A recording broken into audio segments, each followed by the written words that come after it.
Alright, here we are for my Elden Ring Remembrance video, part 1.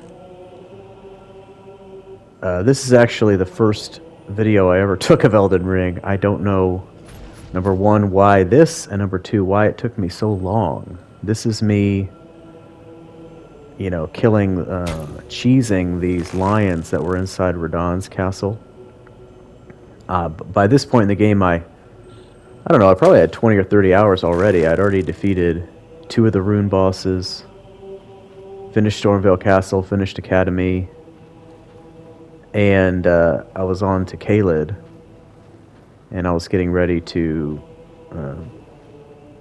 fight Radahn, and I decided that this is how I was going to kill these lions. I'd be willing to bet that if I got down there on the floor, which I never did because I was too cowardly, if I got down there on the floor, it probably would have let me summon an Ashes, and then I could have just fought these things. But of course, this was before I had Mimic Ashes, so I'm not quite sure. At this point in the game, I still wasn't thinking yet like I could take on anything if I just summoned my Ashes. That was more of like a second half of the game mentality. So in this first half of the game, I was still doing a lot of classic, for me at least, classic cheesing and,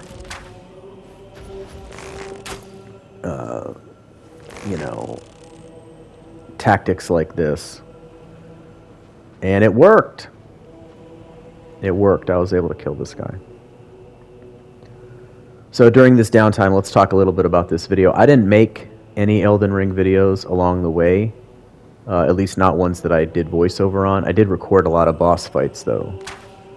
The PlayStation 5 makes it so easy to record boss fights because at any time you can tell it, save the last 5 minutes, the last 10 minutes, the last 15 minutes, the last 30 minutes. And it will reliably do it. I seem to recall that the PlayStation 4 did not reliably do it. Sometimes the PlayStation 4, you'd tell it to rewind, capture the last minutes, and it would say, "What? We don't know what you're talking about. We don't have any footage." But with this one, with PlayStation 5, you could do it. So you could make that decision afterwards. You could say, "You know what? That was a pretty cool thing I just did.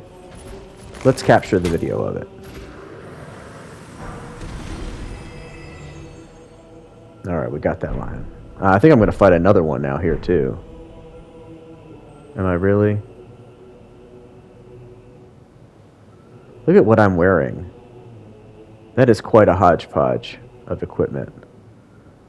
This was during a long phase in the game when I had absolutely nothing good to wear at all, and I was wearing like anything. I don't even know what that is. Alright. Now this was when I first started recording boss battles. Unfortunately, it's like at least halfway through the game. It felt like halfway through the game, or at least even if it wasn't, it felt like I had done so many important bosses before this, including like Margit the Fell Omen. I regret that I don't have that really recorded, and some other ones. But it all started when I decided to record this battle that my brother and I did. So that's Furled Finger Callie. That's my brother. And we're going to go fight these gargoyles. These gargoyles were something of a roadblock for me. After... It's like I felt like most of the bosses in this game were relatively easy compared to FromSoft games in the past. I don't know what I'm doing right now. I think I'm texting him. That's why I'm just standing still. But it seemed like most of the games in Elden Ring were relatively easy compared to other FromSoft games. But every now and then there was like the really hard one. So of course Margit was extremely hard compared to, what had been just before him. And these gargoyles, I felt like they were the same. Because just before these gargoyles is like the second of those deer bosses. I was actually able to beat those deer bosses by myself and fairly easily. So I remember thinking like, yeah, okay, this place ain't so bad. These enemies aren't so bad. And then this boss was just really tough. One thing is interesting about this boss is that the axe that he's holding, I actually used that axe later on, a much smaller version. Okay, so I died in my first battle here. The video I have with this gargoyles, this was sort of a pivotal moment because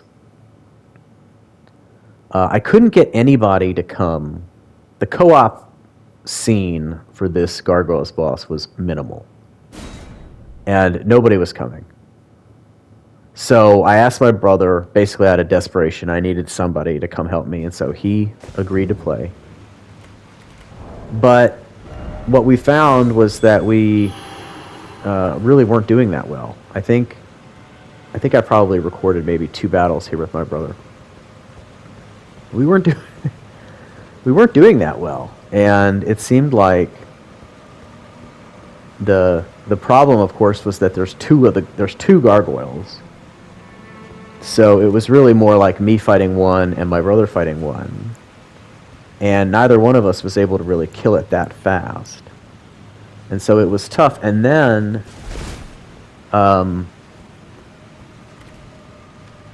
he sort of accidentally got summoned by a different player.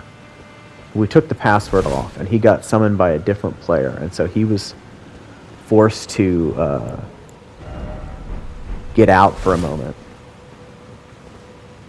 And then when that happened, and he was no longer available, I said, okay, well, I'll try it with my ashes.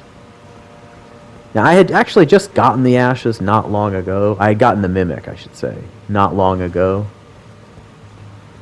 Right in this same level, pretty much right before I came here. But I hadn't... This is me trying to find my brother's summon sign, and it's not there because he's getting summoned by somebody else, I think. So I decide here, okay, I'm going to turn off the password, turn off multiplayer, and just use the ashes. So this was the first time that I really tried this out as a technique. Because it took me a long time to really warm up to the ashes as an idea. I was sort of an old-fashioned Souls player, thinking that, you know, I wanted to just use human beings for co-op most of the time. But here, I assume this is the one where we won. Me and my ashes, we won this battle. And ever since then, we were buds. Ever since then, I was using my ashes for quite a few battles. We'll see as it goes on that it wasn't always. The ashes didn't work for every type of boss. It kind of depended on what sort of attacks the boss had, and if there was anything that you couldn't just tank, you know. And there were a few like that. But the ashes actually did surprisingly well. So let's talk about my equipment here. I've got... By this point in the game, I think I was already wearing the Radon set because I could beat Radon. And I would wear that Radon set for maybe the entire game. I did finally stop wearing the Radon shirt, and I switched to the Veteran shirt. And I never really liked wearing the Radon helmet because it looked stupid. But I think I wore the pants and the gloves for basically the whole thing. Okay, now check out this. So my Mimic tier here is almost dead, actually. But he got me to kind of where I needed to be. He helped me to make this fight just a one-on-one. And then somehow, amazingly, I pulled this off, although it was really pretty hard. Because I have minimal skill, as you can see. Most boss fights for me were about trading damage. You know, I needed to be able to... I always had a lot of healing because I did a good job of finding all the seeds and powering up my Estus Flask. I always had a lot of healing, I had a lot of vitality, I leveled up that stat. I always had a lot of HP, and I was able to recover it. And I wore a lot of armor. So basically I took a lot of damage, you know, I didn't avoid damage so much as I just took it. And the idea was I want to give more damage than I take and just sort of trade hits to win. That actually works against a significant number of the bosses in this game, more than probably 70-80% of the bosses in this game. But with the Mimic, it just makes it all that much easier. Here we go, the mighty final shot, I think. Jump! Oh! But watch this, the poison. Ugh. So this was a double kill. I remember my first ever double kill in a Souls game was the first time I beat Seath the Scaleless, but I died from Curse at the very same time. So here I am getting a little bit creative to fight this Blade, or the Blade Demon, whatever he's called. Because they're... see, my finger partner doesn't quite know what I'm up to. He thought I wanted to do Lake of Rot, but I don't.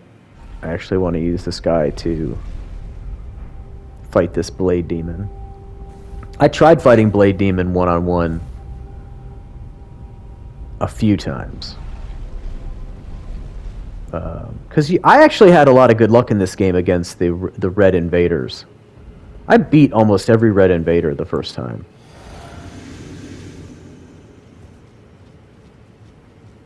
I'm not sure what it was. I mean, most of them could only do melee, and I was able to just stun lock them, as they say, with the big axe or the big Zweihander or whatever it was that I had. I was able to just beat them down.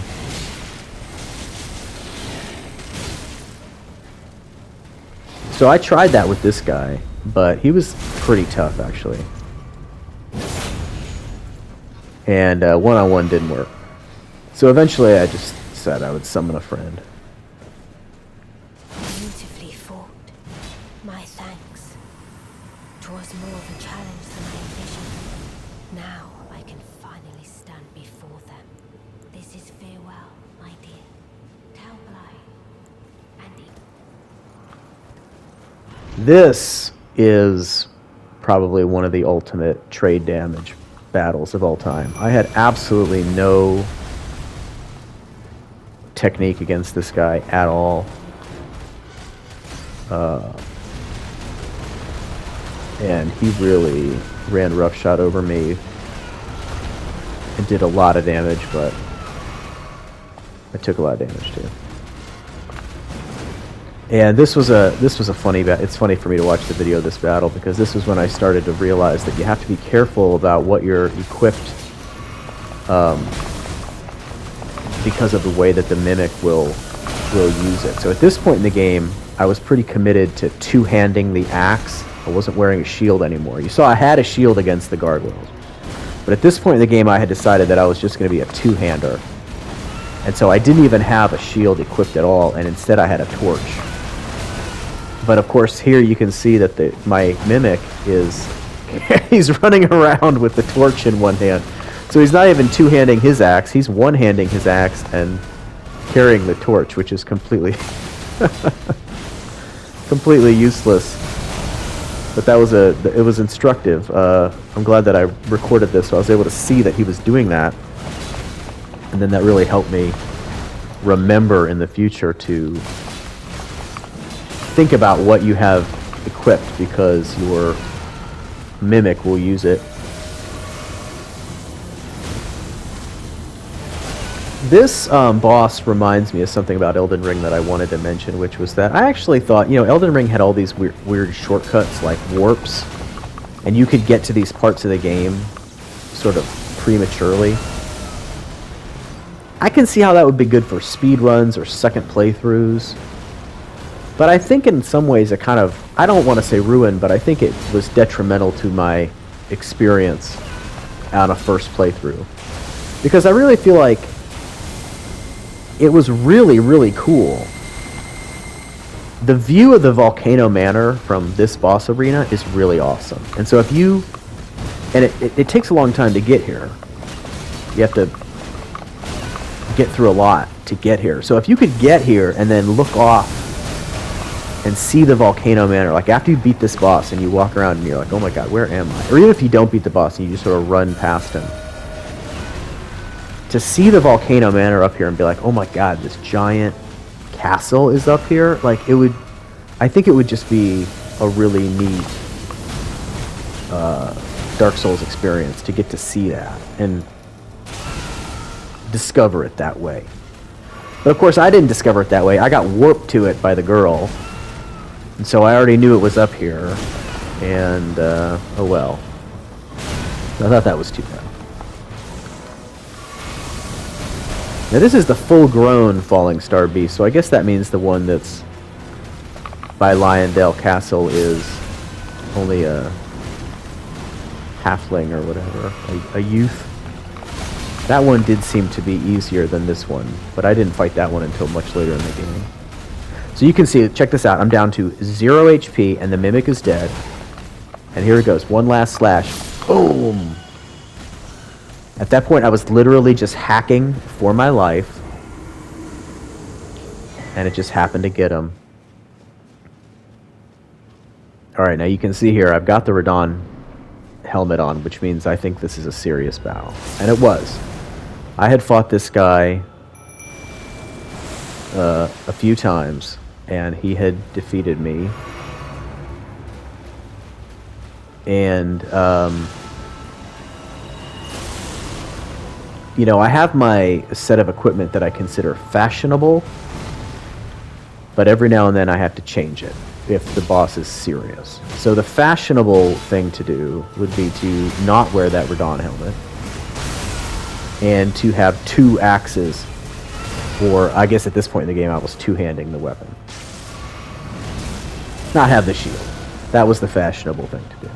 But against this guy, he kept beating me, so even with the Mimic he was beating me, so I needed to kind of figure out, okay,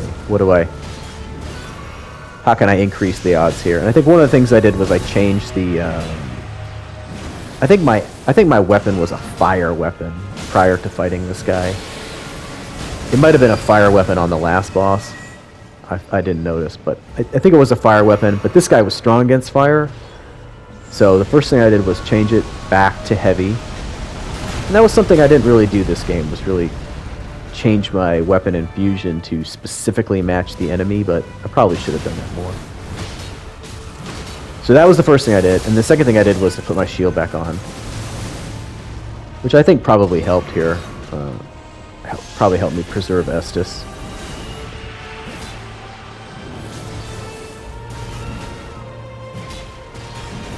My Mimic's HP is doing pretty good, so I wonder if he's using his shield. He's not using his torch, that's for sure. That's for sure. This was a cool boss.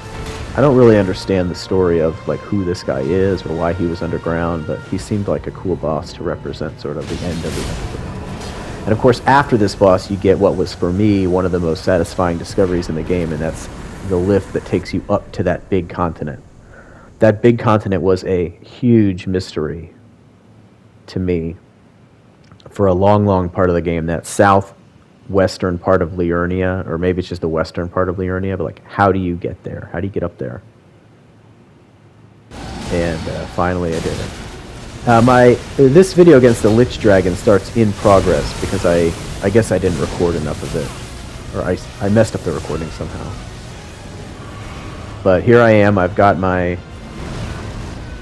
ashes in this fight. I'm wearing my serious business Radon outfit. And this was another guy that was beating me a few times, and I needed to sort of switch things up. I think I'm wearing some lightning buffs, since he mostly does lightning and a few other things. It's so funny to think that this is only like, I'm only 17 minutes into part 1 of the video, and this is the Lich Dragon, because when I was fighting the Lich Dragon, I really had this feeling like I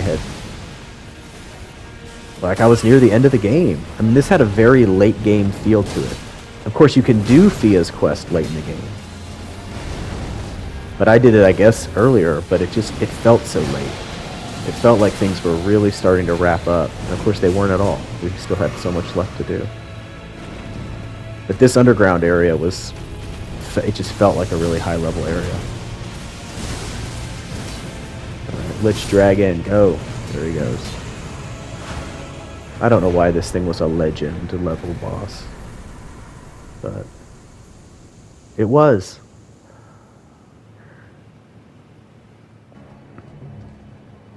Alright, so here we are now near the end of Lyondell. And the big development here is that you can see in my left hand I've got an anchor, because it was not until Lyondell Castle that I learned about power stancing, as it is maybe called. I don't know. Maybe that's what it was called in Dark Souls 2. This idea that you can have two weapons and then attack with them both at the same time. And you can see the damage is just incredible. Now maybe Godfrey is a weak boss, but it just looked like... I mean, look at that. I mean, I had it coupled with the talisman that gives you stronger jumping shots. And I was hooked. After basically this experience with Godfrey and then next with Morgott, I was hooked on double weaponing. And for the rest of the game, rather than two-handing the axe, I tried to double weapon power stance for the rest of the game. Eventually, I would get rid of that anchor. It took me a while to finally get the second weapon that I wanted, but it had to be a great axe style weapon to do the double hit.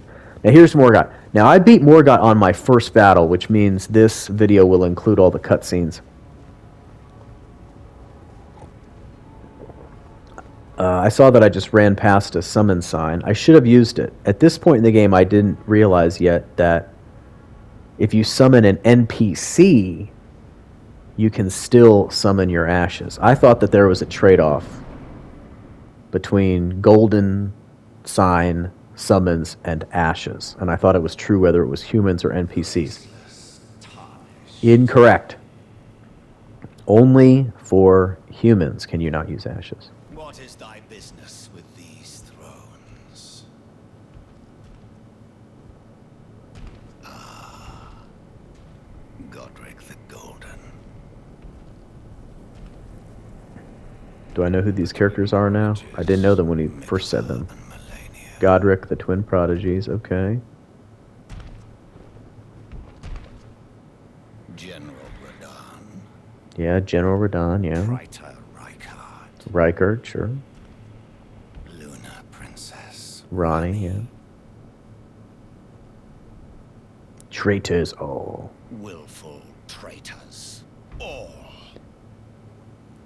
So I said earlier that I regret that I didn't have the Margit Thy kind are all of fight peace. recorded. Margit the Fell Omen on the entrance to Stormvale was probably the boss I fought the most times in this game. Pillagers, emboldened by the I didn't have good ashes or like a good setup. And it was incredible because, of course, when I first got to him, he totally crushed me. on thy meager grave. And then I kept coming back. Like, I would go out into the world and do a few things and come back and think, like, okay, now I must be strong enough to beat him. But he would beat me again, and then I would come back and he would beat me again. I finally beat Margit, I think just because I summoned the right guy, you know. I summoned a lot of different humans to help me fight Margit, and a lot of them were low skill, just like me. And eventually there was a guy. I had a suspicion that Margit was probably weak to magic. They're probably all weak to magic, but I felt like magic was probably the key. And then eventually I just summoned this guy who just started hitting him with insane spells that took off tons of damage and beat him really quickly. But yeah, I don't have the video of it, unfortunately. So Morgott was a much easier version, but I did like seeing this guy again because I thought he was a really cool guy. He was a cool character.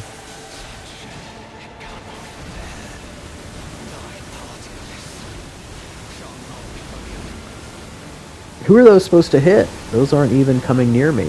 Is it my Mimic who's taking all those shots? Because he survived all of those. I think this is almost over. I mean, that was an enormous amount of damage that I just took. Maybe that was me and the Mimic hitting him together or something. Mimic got the final blow. Good job. I like how the Mimic walks up and stands there right next to me like that. I had more than one video where he did that at the end, and it kind of made for a cool final moment. This was another part of the game where I felt like I was really getting close to the end of something, and of course I wasn't. I would be back. I would have to come back here much later after doing a whole lot more.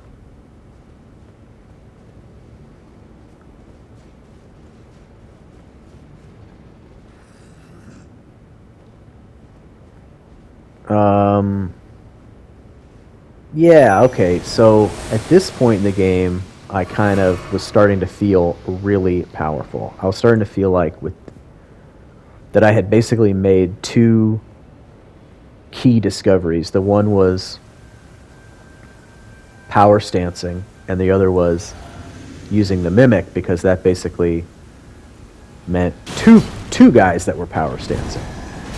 And I felt like we just, after totally crushing Godfrey and Morgott, I felt like the time had come to finally beat this guy, because I knew this guy was really tough, and this was another guy that I had tried several times throughout the game. I kept coming back to him to see if now would be the moment. He always beat me. But I could tell, even at this point, I could tell that finally now I was going to get him. But I still had that anchor. It might actually be this gargoyle who gives me the weapon that I would replace the anchor with. Because I didn't stick with it, but for a brief while I was using one of the gargoyle's axes as my second axe. Maybe I should just talk about the great axe itself right now. I have like a soft spot in my heart for the great axe, dating back to, it was really Dark Souls 3 where I first learned to love the great axe. But then I would go back and play Dark Souls 1, and I would use the great axe in Dark Souls 1. And then I wanted to use it here, even though it has been changed, and I don't really think it looks as cool as it used to look, but it does still look cool. To me, the great axe is just the perfect, it's just the exact right balance of having like a weapon that's kind of so big it looks tough, but not too big that it looks stupid or just ridiculous. And it's obviously not the biggest weapon in Dark Souls. There are some that are much bigger, but those just look really goofy. No, it wasn't the Gargoyle's Black Blade. It wasn't the Black Halberd either. Interesting. The Great Axe just, it looks big enough to be like almost realistic. Probably not someone swinging two of them, but swinging one. It looks almost realistic, and it just, I don't know, it just looks and feels really brutal to use. It has a good, it slams to the ground, it makes a nice good loud sound. It just looks really tough. And I don't know, I just always thought it just hit that perfect spot of sort of from a fashion and role-playing perspective of kind of like, if I was a Souls guy, what kind of a weapon would I want? And I think the answer is I would want one of those great axes. Which, by the way, I think now, yeah, now you can see I have two great axes. So I don't actually have any video of myself wearing the axe and the gargoyle's axe. How did I get a second great axe? My brother gifted it to me from his game file. Because you can only get one great axe per playthrough, but another person can drop it for you. So, two great axes. Seemed like a lot has passed between fighting Morgott and fighting this giant. but here we are. I've got Alexander the Jar fighting with me. He was kind of a fun character throughout this game. And I've got the Ashes. This was kind of a cool fight, but also kind of dumb because all I could ever see was the guy's feet and his ankles. It's like the entire battle was just looking at this guy's ankles. It must have been very different, I think, to have been like a mage, you know, fighting him and shooting at him from a distance. You can actually see his body and see his animations and see what he looks like. I mean, I barely saw this guy's face ever. I just saw these ankles.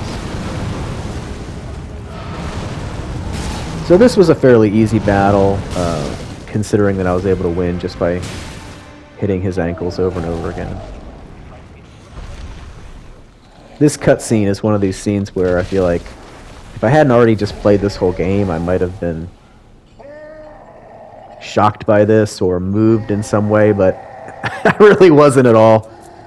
Like, yeah, it's just another Dark Souls boss ripping off part of his own body to use as a weapon. I feel like I've seen this before.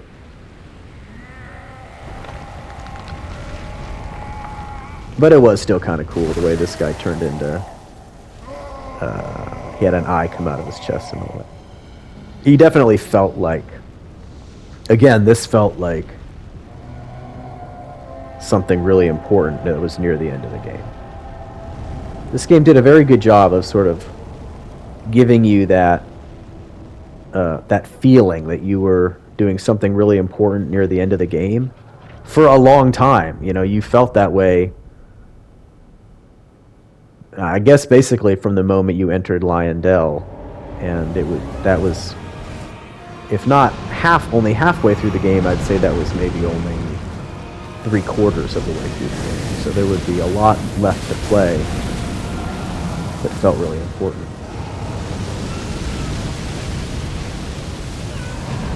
But my character right here, this is basically another thing that has changed that I haven't commented on, which is I changed my helmet. For the majority of the game, I was wearing the skull mask from the guy who attacks you in the round table hold. I thought having a face of a skull was actually pretty cool. Helmet is the one thing where I generally, like, it has to be fashionable. I will not wear a bad-looking helmet, even if it's really great stats. Only for a boss will I wear a bad-looking helmet. But I will always try to wear a fashionable helmet first. And I actually thought this, like, extremely boring, not boring, but generic great helm was the most fashionable helmet at this point in the game. I don't even know where I got this. I think it just came from a vendor. It just had a generic name, Great Helm. And it basically looks like Solaire's helmet. Get him! But I thought it was the best looking helmet at this point in the game. So there goes the giant. First try. I had 2 friends with me, so definitely a lot of help. Had Alexander Warrior Jar. Great battle. The mountains was a cool area. It definitely felt like a scare, like something, like it felt like a scary place. And a scary, important place. Right, this, I think, ends up being a relatively fast fight. Not one of the more inspired Elden Ring boss battles. Elden Ring had a lot of boss battles like this. Not too inspired, but that's fine, because I feel like Elden Ring probably will be accused and can be accused of having so much content that a lot of it was bad. I mean, a lot of it was not like A+ FromSoft content. But you know, I would say now that's okay, because it had a lot of A+ content, and it had B and C content too, and even C content from FromSoft is better than nothing, you know? People had to wait a really long time for this game, because this game, even though they called it Elden Ring, let's be honest, this is really Dark Souls 4. It came out in 2022. Dark Souls 3 came out in 2016. So people had to wait 6 years for this game. And it was worth the wait, and they made this game really big. as a payoff to all the people that had been waiting for so long, and it included having a ton of little bosses like this, and that's fine. That's great. I'm glad they did that. And even though I'm finished with the game now, there's actually probably, who knows, maybe as many as 10 bosses that I still haven't even fought because I didn't complete every area. I left a number of areas not finished, and I'm going to come back and do them later. Now this is I wanted to include this little bit of footage here. This is not a boss. This is I guess it was maybe a fort in the Mountain of the Giants. But the reason I recorded this was because I felt like this was sort of a tribute to my mimic. By this point in the game, I had really come to understand the way ashes were meant to work. Like, if you saw that little graveyard sign pop up, you should definitely be calling your ashes, and you should have some cool ashes to call. And, you know, the Mimic was so cool that it's the one I wanted to use all the time, which I actually kind of regret that a little bit because there were a lot of other cool guys, and except for a brief part in the beginning when I was using one of the ancestral followers, who was a half part melee and half part bow fighter, archer. With the exception of, and I didn't get any footage of that, but with the exception of a brief part where I was using him, the Mimic was the only ashes I really used for bulk of the game. But it was great. I almost died there. And we had so many battles together, and I really started to feel like he was a friend or like a party member in some way. Not just a glob of silver goo, but a real partner. And it was cool, these levels where you could just summon the Mimic and just... these levels where you could summon the Mimic had a very different feel to me. Because rather than like being afraid, hiding behind corners, stealthing, I just ran in, axes blazing, killing everything. Because I knew that he was doing the same thing, and between the two of us, we were going to be able to take on pretty much anything and not worry about getting overwhelmed and not worry about getting killed. And I thought sometimes whether or not they should have just made the entire game with the Mimic available or the ashes available. I think it's probably a good thing that they don't, because if they did, I would call him, and then it would just become a very different game. It would be more of a traditional action game where you just run in and kill everything in sight.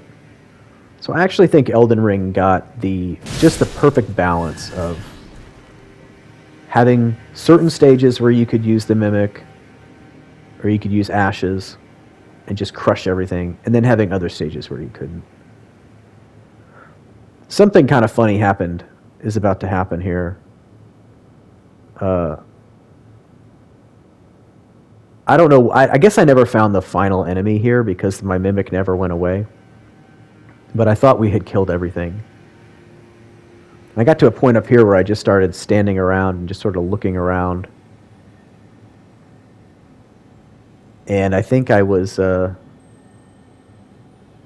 that's one of those items. I got to a point where I was just trying to sort of stand next to my Mimic and just have us just stand next to each other as two buds, two comrades, two compatriots. But every time I would go walk up next to him, he would move away. Well, I guess he didn't want to stand next to me. He was taking a more defensive position, I think.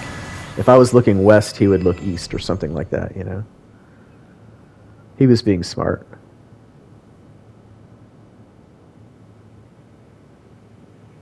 But yeah, these were some of my absolute favorite parts of the game, though, was these levels that let you call the Mimic. Celia Town was another one. Here's the part where I try to just stand next to this guy, but he won't. He keeps walking away from me. Like here. Yeah, look at us. Two cool dudes, right? But then watch this. Oh, okay. Hey, wait a minute. Why are you walking away? Good old Mimic, my bud. All right, well, I cannot believe that I've sat here on the couch and talked about Elden Ring for 40 minutes. And this is only part one, so I'm going to do a part two coming up next. But I just have this one last little bit of footage, and this was footage that I sent to my brother to try to show off and document what I consider the pinnacle of fashion for my character. This is my character wearing the, I forget the name of this. It's one of those Crucible Knights. It was a Crucible Knight underground who's like protecting a tree of some kind, not the Erd tree, but some kind of tree. If you kill him, you get his armor. So here I am wearing my great helm, his armor, and Radahn's pants and helmet. And I thought this was the best look I could achieve in this game. Was it as good as the Farum Knight from Dark Souls 2 and Dark Souls 3? No. It was not as good as that. That is the absolute pinnacle of Dark Souls fashion. But for Elden Ring, I felt like this was the peak of fashion that I could achieve. Unfortunately, I wasn't able to really wear it for too many important parts of the game after this, because everything after this was really hard and the enemies hit really hard, and I felt like I needed to have the strongest possible armor that I could have. Which unfortunately, this set was not the strongest, so I would switch back and forth between Radahn and Veteran's armor to look better. Or, I'm sorry, to be stronger. Not to look better. In fact, I thought Veterans looked kind of goofy. I don't like the long flowing cape. I like the chaps, or whatever you call those things, around the legs. That's what's really cool. Farum's set had the same thing. Alright, so that's it. Elden Ring Remembrance Part 1. Part 2 will be coming up, which will have all the late game bosses.